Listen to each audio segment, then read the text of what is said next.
Hello and welcome. Thank you for being with us. We are today here for the latest in our episode of the Nature Positive Dialogues. Special selection of live panels and interviews broadcast with We Don't Have Time in partnership with the Nature Positive Initiative here in Belém, Brazil for COP30.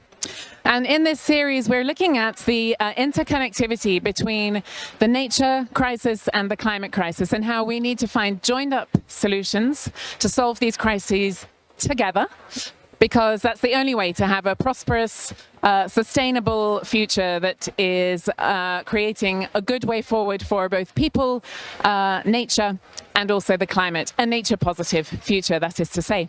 And for this panel that we've got happening now, it's called The Great Awakening, and we're really looking at the connectivity between nature and food, water, and health.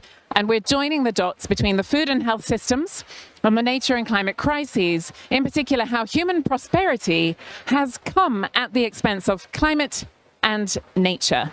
But by reversing nature loss, it's good news for people, well-being and health. And for this panel, we're joined by Maria Honig, who is the initiative lead for accelerating coastal community-led conservation at WWF. Welcome, Maria. And also Marco Lambertini, convener of the Nature Positive Initiative. And Marco, I'm going to turn to you first. So as audiences, I think by now know, we published in June a book called Becoming Nature Positive, Transitioning to a Safe and Just Future, really looking at the broader genesis of Nature Positive, how the movement came about, and then looking at it through the angles of science, society, business, finance, and governance. So do have a read, watch out for it. On the website, naturepositive.org/book, you can also find a free open access download there. It's available for anybody to read. Marco, you're the lead author and also the commissioning editor of that book. And in your opening chapters, you write about the Great Awakening, meaning how people are becoming increasingly aware of how we need nature in our lives for everything in order to survive and to thrive. But thinking about the angle of this particular topic, really for the provision, of course, of food, water, for maintaining health, for general well-being and sustainable prosperity. Can you give us a bit of an introduction to that, please, and elaborate on some of those topics? Thank you, Gemma. Thank you, everybody, for joining us online. Look, let me just start by saying that we're living really special times, and today a lot of people look at present time, but also at the future we're heading towards with undeniable anxiety, undeniable confusion and uncertainty, and that's definitely understandable, because right now our future is uncertain, and that mainly due to the disruption of Earth systems that have been making this planet livable, stable, productive, providing, frankly, all we needed, and continuing to do that today for our economy, for our stability, health. So that's one way to look at it, and it is important not to forget that, because that gives us a sense of the seriousness of the situation and also the urgency to provide solutions. But there is another way to look at our times, which is much more positive. And that is that today we know. Contrary to just a few decades, and not just the scientists or the technical people in the space, but actually public opinion today is much more aware than ever before about these problems, the risks, the threats, what we call in the book the great threat of nature decline, nature collapse. Nature and climate, of course, but nature includes climate in my view, so I use the word nature in a holistic way. But also, this is the time where we are much more aware of the consequences that this climate destabilization, nature loss, is going to have on our own future, on our own well-being, and the well-being particularly of our children and the children of our children. And so that creates also, in my view, the feeling and a perception of the great opportunity, the great choice that this generation, not the next one, this generation has the chance to make.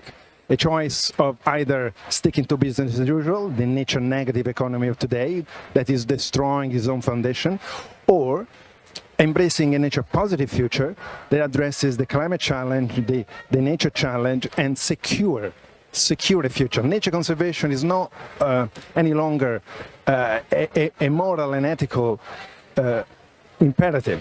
I feel very strongly personally about in terms of sharing the planet with all the amazing diversity of life that we have on the planet today, but it is about our own future, our own security, and this is a very different approach. So that's, for me, the positive dimension of our times that makes nature relevant to our future, and particularly, as you said in your introduction, to key challenges that we are facing today: food security, climate security, water security, health.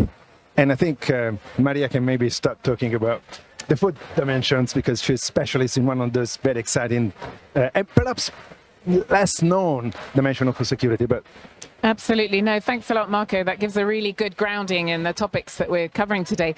So, Maria, moving to you. So your work revolves largely around the injustice of the climate and nature crises and the impacts, particularly on coastal communities around the world, including humanitarian impacts. And can I ask, how do you see nature loss as negatively impacting people's lives, particularly when it comes to health and access to key resources like food and water?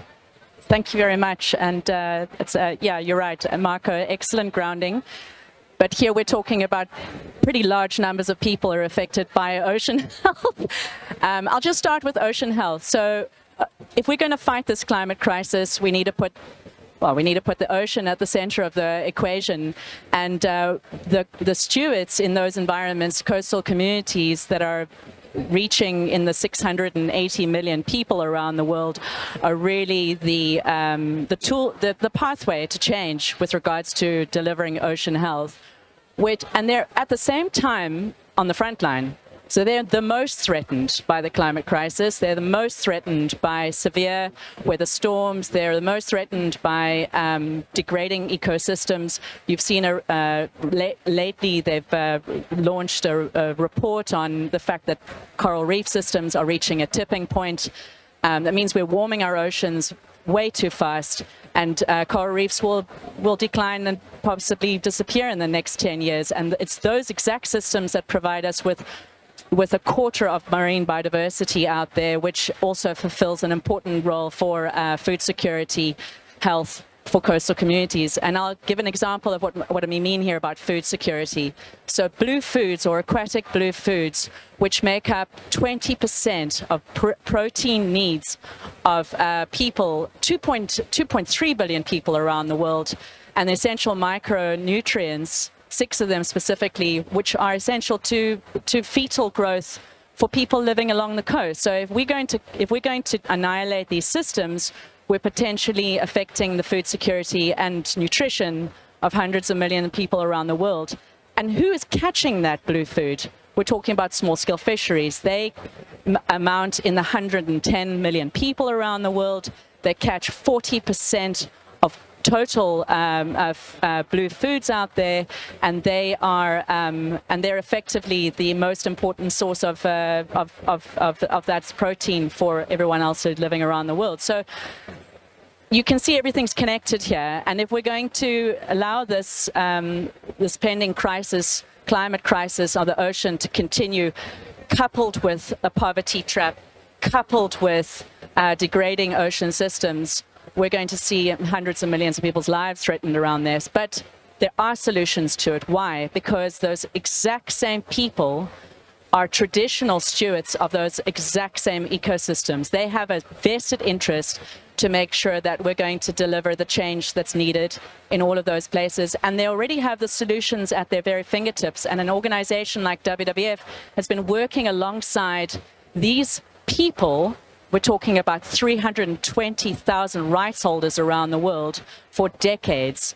And now we actually are starting to see us scale up on those efforts. And it's really important that we put those people at the center of the conversations here at Climate COP, because they need the finance, they need the tech, they need the support on the ground in order to continue to do that coastal stewardship. And I'm a really firm believer on that, and I think that our national governments can do the same if they put everything in it with us. Definitely, and we're here at COP30 in Belém, and we're really calling on actors within the negotiating halls to bring about that progress that's needed. And we've been talking about the climate and nature crises being connected. Terrestrial and ocean nature is also, of course, indivisible, and often it is seen as terrestrial first. But I think those ocean aspects are really critical to bring in. And even looking at behind us here at the We Don't Have Time studio, it's mostly blue. The planet is blue, and coastal communities are at the front lines of impacts of climate change, and that's really feeling the impact most keenly in many cases. Perhaps just drilling down a little bit onto specifically the health impacts of the nature crisis and climate change. Marco, could you elaborate a bit on how you would express that? Yeah, so it's interesting because when we talk about human health or human well-being, it's absolutely impossible to separate it from food, blue or green, whatever you look at. Because actually, thank you, Maria, for highlighting the blue food, because this is the untold part of the blue of the food system. It's always dominated by agriculture, which of course is a major player, and of course is having a major impact. But blue food is equally important. So health, food, water access, clean air. I mean, all these things are all entirely connected and between themselves, and entirely connected to the climate and nature crisis at the same time. So as we focus on these major societal challenges, fixing climate, fixing nature is the foundation of everything else. Sounds a bit green arrogance, but actually this is what science is telling us it needs to be done. So let's talk briefly about these three dimensions. So water.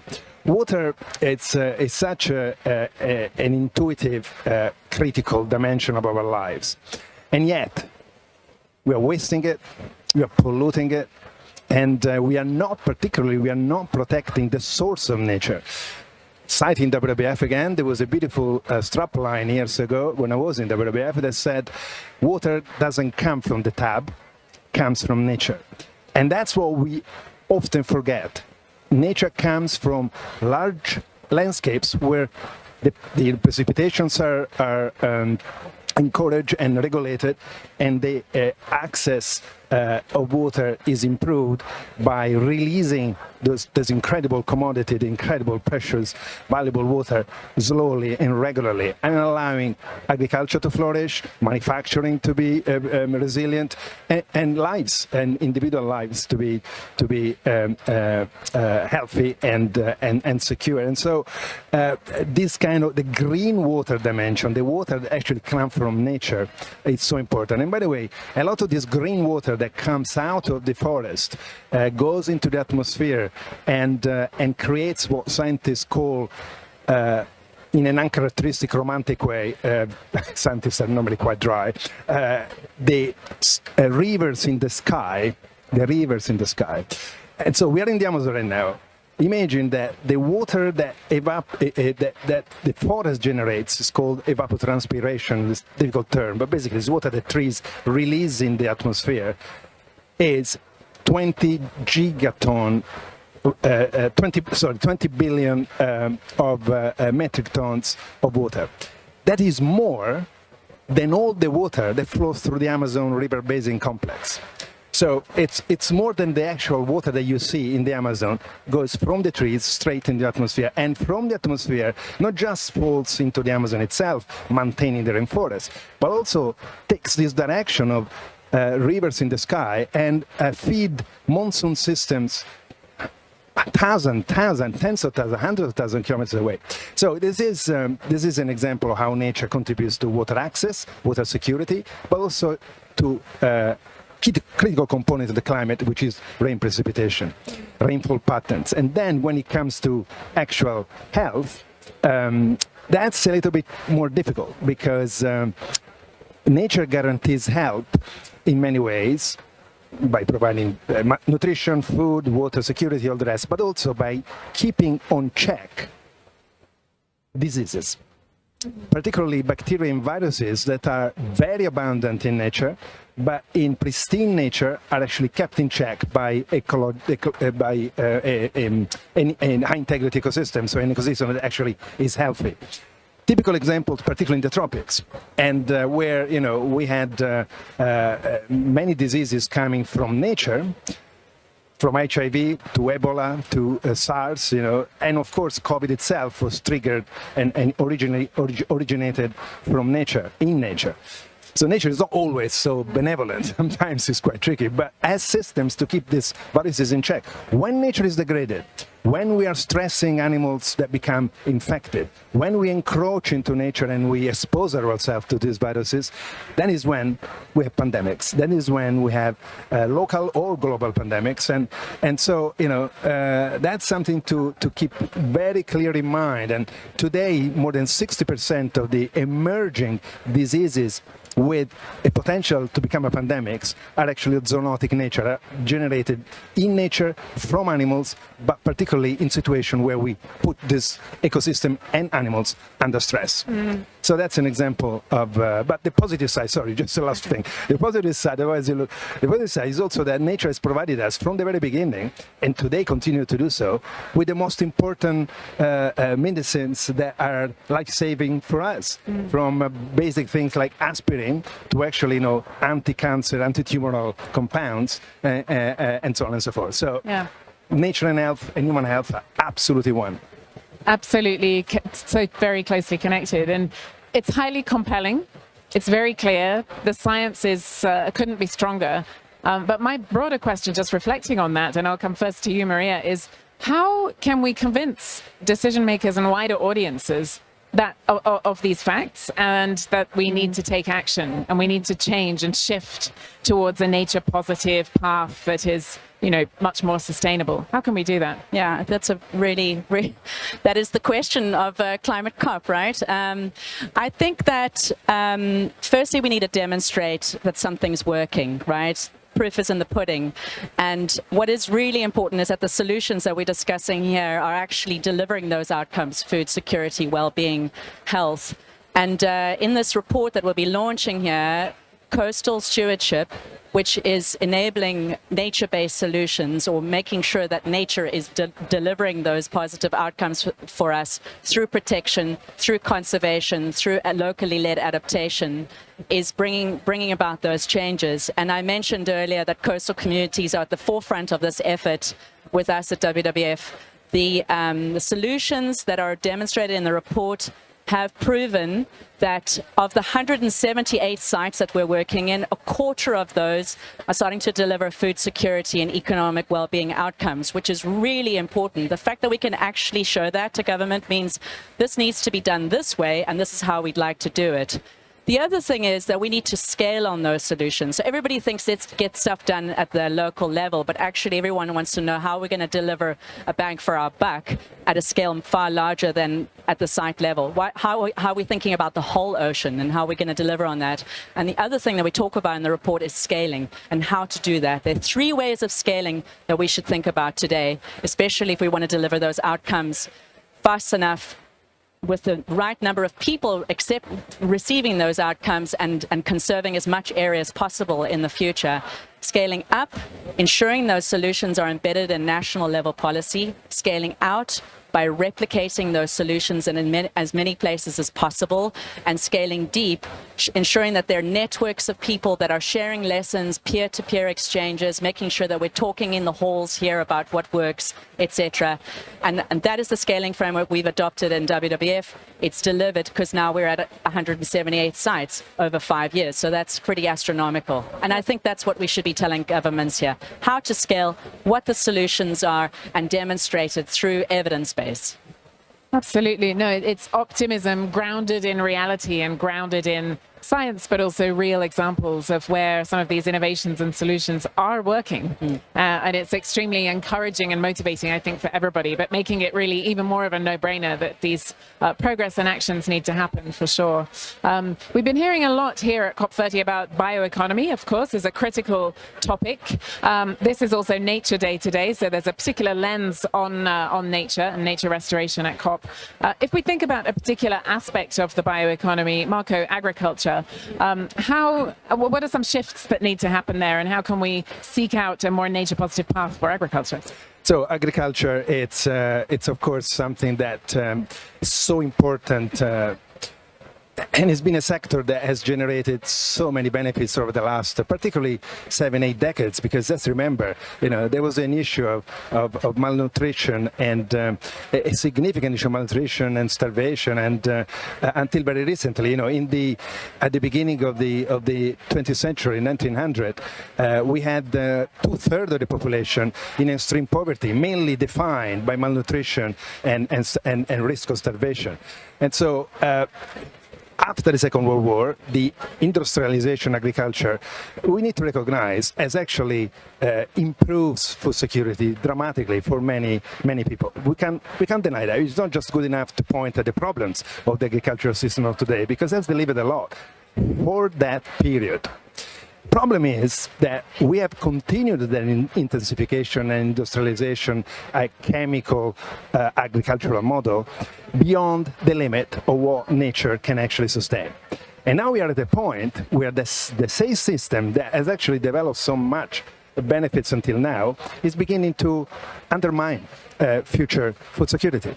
Soil erosion, the lack of soil erosion and soil degradation, the collapse of pollinators that are important to pollinate 2/3 of our crops, the whole impact on nature due to agriculture, including deforestation, that is exacerbating climate change, droughts, floods, the reclamation of wetlands that are not allowing rivers anymore to exondate and overflow and instead flood crops and lead to crops failure. I mean, all these things, pesticides, sorry, I can go on and on forever, because, honestly, the agricultural system today is a system that makes no more sense in moving forward. Has made a lot of sense for the past, but today we are destroying the soil fertility. We are exacerbating climate change that in return impact agriculture and crops. We are poisoning food to keep animals from not eating the food, and then we eat the food ourselves. I mean, it's completely a paradox. It's become a paradox. And we are supporting with 650 billion of public subsidies, so our money, our tax money, these nature negative, climate negative practices, when we could now begin to embrace a new model, a model that still produces food, because we have learned so much in a way to produce better and more food, but without having those impacts on the system that support the food security now and in the future. And that's so obvious, but the system is so ingrained in the financial mechanism of supporting this model that it's so difficult to break through. Having said that, a point of two positive points. One, people are beginning to realize that actually we need to also look at the consumer behavior. Food waste is a tumor of our system, of food system. We are wasting so much food, and not just the companies, not just the retailers, actually ourselves in our houses, in our homes. Many of us, particularly in the rich economies. So that needs to be taken care. Reducing meat consumption, it's another key dimension. I don't eat meat, but I don't expect everybody to follow my personal choice.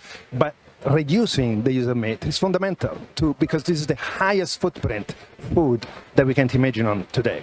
And finally, the dimension of really embracing a regenerative agriculture that reduces the cost of inputs, produces more return for the farmers, and produces at the same time better food, more nutritious food, healthier food. So this is now possible through choices, behaviors, financial redirection of flows, and technology.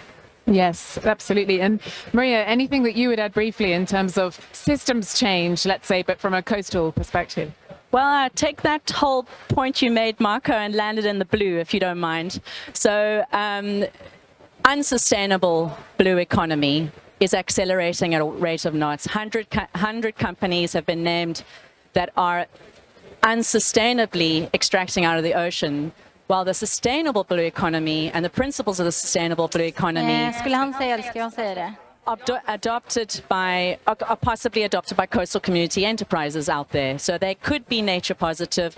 They could provide resilient livelihoods for people around the world. They'll provide food security. They'll strengthen gender equity, and they provide climate action in all of those places. Why are we not investing in coastal enterprises? Often the problem is scale.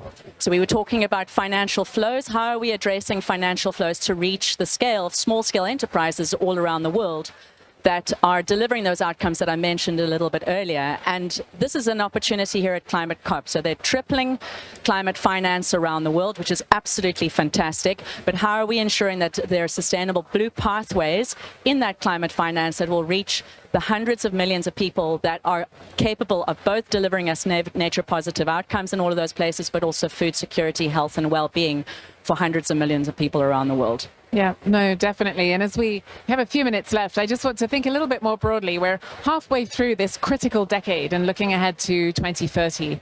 How can we use these key opportunities that are coming up in the coming years? So it's actually a Rio Trio year, if you like. There'll be the annual climate change conference, but we also have the biodiversity COP and the desertification COP.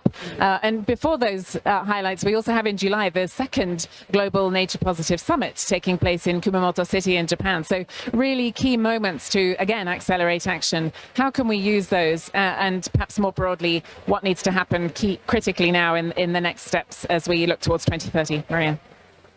Well, I mentioned finance, which is going to be the biggest commitment made here at COP, likely at the next COP, biodiversity COP, and every summit hereafter. But what is important is that while we're committing ourselves in the numbers of the trillions, we're also making sure that there's equitable access and sharing of whatever financial flows happens in all of those places. I would also like it that we recognize the role, empower and strengthen coastal community stewardship all around the world. And how we do that is we've placed them in decision-making roles, make sure that they attend these conferences, they're able to speak on those outcomes that I mentioned earlier, food security, health, showing their value where it matters. And of course, I think it's important that we should be thinking about systems change. So how do we scale? And I mentioned a scaling framework earlier, which I think can be adopted by everyone. Fully agree. Marco? Yeah, I'm going to call out a few elephants in the room because honestly, from this conversation, I think it's pretty clear that we know the problems, we know the solutions, and we know what needs to be done and deployed. Why we are not actually moving fast enough, and even here at the COP. First, because I think privileges, vested interest in the status quo are pushing back, and they're powerful. Petrochemical, agrochemical, they don't want the transition because the transition will move those benefits away from the current system. First big elephant. The second elephant is actually us, consumers, individuals. I don't think we're still clear enough about, and this is a responsibility of our community as well. We're not making this transition personal and persuasive enough. Transitions are complicated because moving away from a system that in the last 70 years has brought so much progress to humanity, so much progress for humanity. There was an article saying there's never been a better time for humans. And although there is a lot of inequality, the majority of people on the planet are better off today than they were 100 years ago, even in the poorest region. And so, can we create a persuasive narrative that makes individuals and people want it to change, understanding the limits of the system of today and embracing the perspective, the ambition, the mission, and the new way of living, the new way of running the economy that is needed? That's, for me, is because at the end of the day, if society doesn't want to change, we won't change. And so we don't need to wait for apocalypse to hit us, because, by the way, science is telling us that that will be too late. So we need to actually take action now. But in order to take action now, we need to translate those kind of big concepts into real life, personal life. That's what Maria was saying. The local enterprises, people there are struggling with their lives to send their kids to school, etc. So, making personal in order to overcome all the obstacles that the current economic systems has created and is creating and is trying to preserve. Believing in a nature-positive future is the first step, and that needs to happen in our minds. Definitely. Thanks so much. Well, we're nearly out of time. Thanks to Maria Honig from WWF, Marco Lambertini from the Nature Positive Initiative.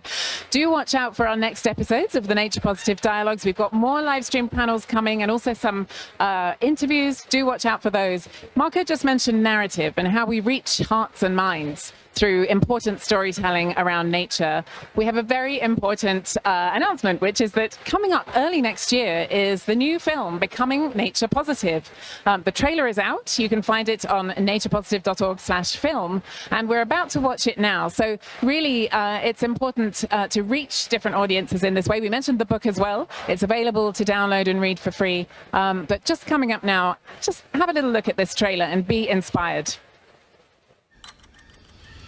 Nature. It gives us everything we need to thrive. And it is our greatest ally in the fight against climate change. Becoming nature positive is our pathway to a safe and prosperous future. The only way we can build a people-positive future is to secure a nature-positive one. Yet we are destroying nature faster than at any other time in our history. And the effects on humanity are profound. Humanity has become a weapon of mass extinction. And ultimately, we are committing suicide by proxy. Our assault on nature threatens the foundations of our future. We cannot continue to grow, consume, and not expect any consequences. All the science we have today shows that we are in danger, but we have not yet lost it. The window is still open to turn back. We are facing the greatest choice in the history of our species. Continue with business as usual and put the future of humanity at risk. Or transition our societies, our economies, and our future to a nature-positive path. We have created these systems, and that means that we can change them. Nature positive is not a vision. It's something that we have to do. We are the ones who hold the pen and can write the next chapter in the history of humanity. Can we build a better future where both nature and humanity thrive? This is the promise of a nature-positive world.